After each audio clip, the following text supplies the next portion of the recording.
fois-ci, regardez de l'avant, mais ne regardez pas de l'arrière, comme la femme de Lot, qui s'est transformée en statue de sel, et qui, dans la parole de Dieu, le sel représente aussi la malédiction. Alléluia. Le sel représente aussi l'évangile. Il y a aussi du sel. Le sel, ça donne soif.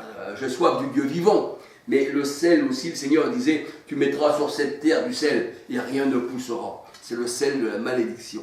Donc on peut dire que la parole de Dieu est à double tranchant. Elle parle tantôt d'une manière et tantôt d'une autre. Alléluia. Et moi aujourd'hui, je voulais simplement partager avec vous ces quelques paroles de la part du Seigneur. Alléluia. Soyez bénis du Seigneur. Gloire au Seigneur. Si le Seigneur permet, je ferai encore quelques petites vidéos. Alléluia. Gloire en son nom. Alléluia. Il est bon de parler du Seigneur. Il est bon de se laisser guider par son esprit. Alléluia.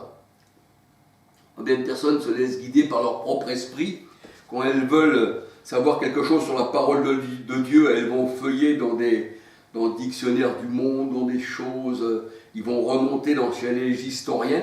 C'est pour ça que le 3/4 des Bibles que nous voyons, il y a une partie historique. Les pyramides ont été retrouvées, ça a été écrit comme ceci, voyez-vous, là il y a des Hébreux qui ont passé là, les assis là. Donc ils recherchent dans des trucs d'hommes. Mais la parole de Dieu se suffit à elle-même, alléluia. Le Seigneur a dit, celui qui cherche trouve.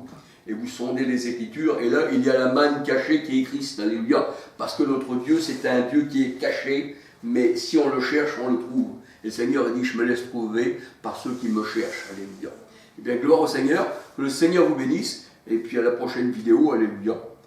Donc j'ai rapporté encore quelque chose de nouveau, malgré qu'il y a toujours quelques trucs qui viennent toujours à la suite, mais la vidéo, elle est toujours, elle part toujours sur un autre sens, alléluia. Il y a toujours quelque chose à faire, de la part du Seigneur à partager.